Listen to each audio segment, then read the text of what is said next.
স্বাগত জানাচ্ছি যমুনা টেলিভিশনের নিয়মিত আয়োজন প্রবাসী বাংলাদেশে। বিশ্বের বিভিন্ন প্রান্তে থাকা প্রবাসীদের খবরাখবর নিয়ে আপনাদের সঙ্গে আছি আমি মহিউদ্দিন মধু।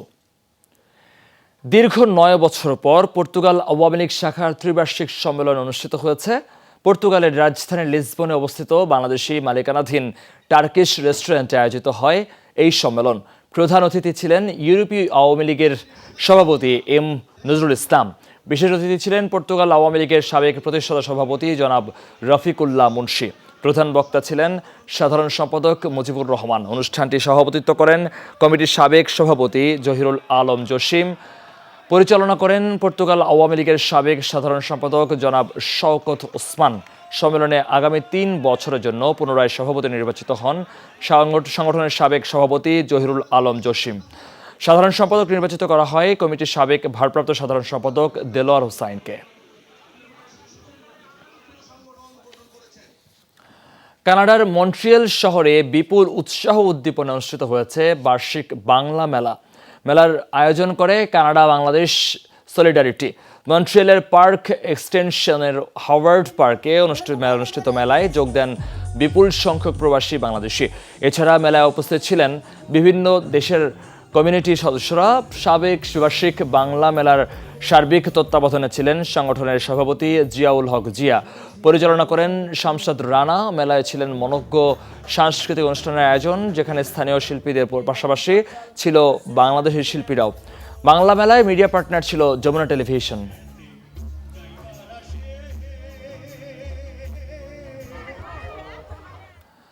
লন্ডনে গ্রেটার চিটাগং অ্যাসোসিয়েশনের ইউকের আয়োজনে পঞ্চমবারের মতো অনুষ্ঠিত হয়েছে ঐতিহ্যবাহী মেজবান আয়োজন। পূর্ব লন্ডনকে মেফার হলে অনুষ্ঠিত হয় এই জমকালো আয়োজন। বিরাট এই আয়োজনে যোগ দেয় দেশটির বিভিন্ন প্রান্তে থাকা প্রায় ৩,০০০ চট্টগ্রামবাসীরা।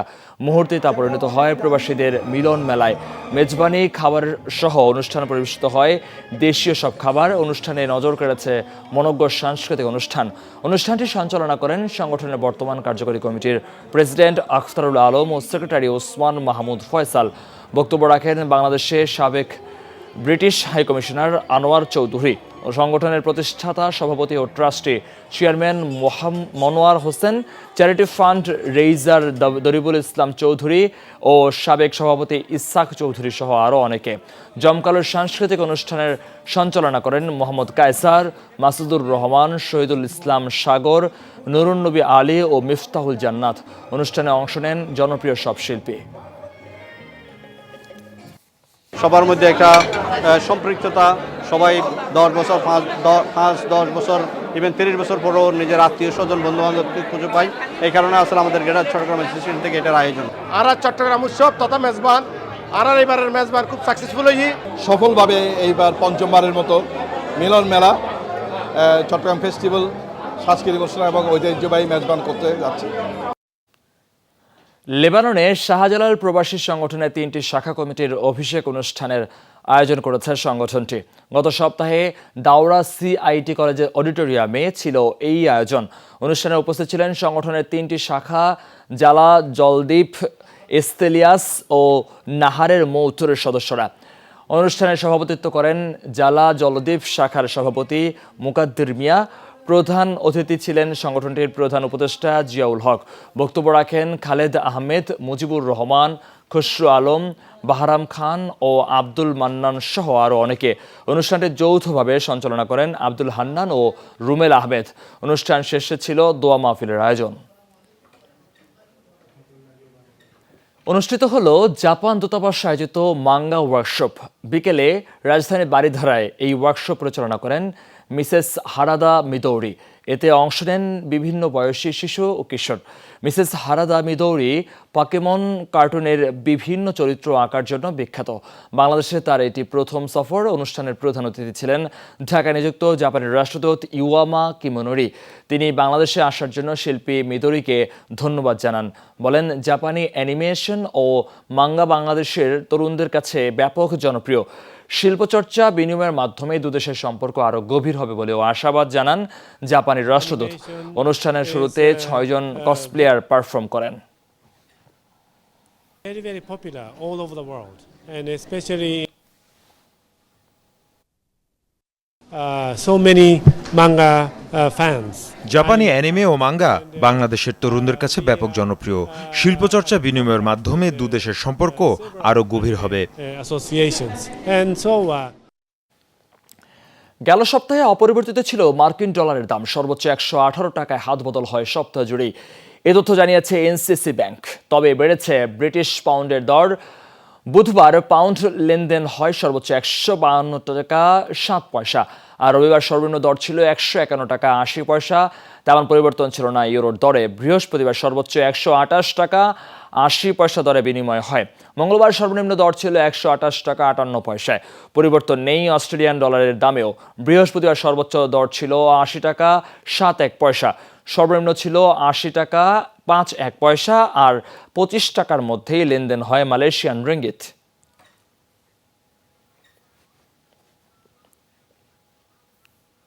পরিবর্তন হয়েছে সিঙ্গাপুর ডলারের দরে। বৃহস্পতিবার সর্বোচ্চ 88 টাকা 51 পয়সায় হাত বদল হয় মুদ্রাটি। মঙ্গলবার সর্বনিম্ন দর ছিল 88 টাকা 39 পয়সা। পরিবর্তন ছিল সৌদি রিয়ালের দামেও। সর্বোচ্চ দর ছিল 31 টাকা 46 পয়সা, আর পরিবর্তিত ছিল কানাডিয়ান ডলারের দামেও। সোমবার সর্বোচ্চ লেনদেন হয় 81 টাকা 31 পয়সা দরে, আর ভারতীয় রুপির জন্য গুনতে হয়েছে সর্বোচ্চ 1 টাকা 32 পয়সা। ভয়াবহ বন্যায় বিপর্যস্ত ভারতের উত্তর ও উত্তর পূর্বাঞ্চলীয় কয়েকটি রাজ্য। সবচেয়ে ক্ষতিগ্রস্ত আসামে প্রাণহানি বেড়ে দাঁড়িয়েছে 84 জনে। বিপাকে প্রায় 14 লাখ মানুষ। এদিকে টানা বৃষ্টিতে উত্তরপ্রদেশ ও হিমাচলেও বন্যা পরিস্থিতির সৃষ্টি হয়েছে। আরও কয়েকদিন বৃষ্টির পূর্বাভাস দিয়েছে আবহাওয়া অফিস। 2 সপ্তাহ ধরে বন্যায় বিপর্যস্ত ভারতের উত্তর পূর্বাঞ্চলীয় রাজ্য আসাম। প্রাকৃতিক দুর্যোগে সবচেয়ে ক্ষতিগ্রস্ত রাজ্যের ধুবরী, নাগাঁও, বিশ্বনাথ ও গোলাঘাট সহ অন্তত 26টি জেলা। রাজ্যের 9টি নদীর পানি বিপদসীমার উপর দিয়ে প্রবাহিত হচ্ছে। বন্যার পানিতে তলিয়েছে বহু ঘর, বাড়িসহ একাধিক গুরুত্বপূর্ণ স্থাপনা। রাস্তাঘাট ও ব্রিজ ক্ষতিগ্রস্ত হওয়ায় ভেঙে পড়েছে গোটা রাজ্যের যোগাযোগ ব্যবস্থা। তলিয়েছে 39,000 হেক্টরেরও বেশি ফসলি জমি। ভেসে গেছে বহু গবাদি পশু। বন্যায় আটকে পড়াদের উদ্ধারে অভিযান চালাচ্ছে স্থানীয় প্রশাসন। নিরাপদ আশ্রয়ে সরিয়ে নেওয়া হয়েছে প্রায় 1.25 লাখ বাসিন্দাকে। বন্যা দুর্গতদের মাঝে ত্রাণ সহায়তা দিচ্ছে বেসরকারি বিভিন্ন সংস্থা ও এনজিও। রাজ্যের 14 লাখেরও বেশি মানুষ বন্যায় কোনো না কোনোভাবে ক্ষতিগ্রস্ত। এদিকে ভারী বৃষ্টিতে বন্যা দেখা দিয়েছে উত্তরপ্রদেশেও। তলিয়েছে রাজ্যের 1200 জেলার অন্তত 600 গ্রাম। প্রাণহানি বেড়ে দাঁড়িয়েছে 38 জনে, যার মধ্যে 16 জনই মারা গেছে বজ্রপাতে। বন্যা কবলিতদের জন্য খোলা হয়েছে 712টি আশ্রয় কেন্দ্র। এছাড়া অতিবৃষ্টিতে বিপর্যস্ত হিমাচল ও সিকিম। শুধু হিমাচলে মারা গেছেন 22 জন। ঘটেছে পাহাড় ও ভূমিধসের মতো ঘটনা। আগামী কয়েকদিন ভারী বৃষ্টিপাতের পূর্বাভাস দিয়েছে আবহাওয়া অফিস। পরিস্থিতি আরও খারাপ হতে পারে জানিয়ে সবাইকে সতর্ক থাকার পরামর্শ দেওয়া হয়েছে। অনিক রহমান, যমুনা নিউজ। ভয়াবহ ভূমিধসে নেপালের ত্রিশূলী নদীতে ভেসে গেছে 2টি যাত্রীবাহী বাস। এই ঘটনার পর নিখোঁজ বাস দুটির 63 যাত্রী। শুক্রবার নেপালের মধ্যাঞ্চলে মদনাশ্রিত হাইওয়েতে স্থানীয় সময় রাত 3:30 নাগাদ এই ঘটনা হয়। মহাসড়ক দিয়ে যাওয়ার সময় হঠাৎ ভূমিধসে রাস্তা থেকে ছিটকে নদীতে পড়ে যায় 2টি বাস। মুহূর্তেই যাত্রী সহ পানিতে তলিয়ে যায় 2 বাসের সব যাত্রী।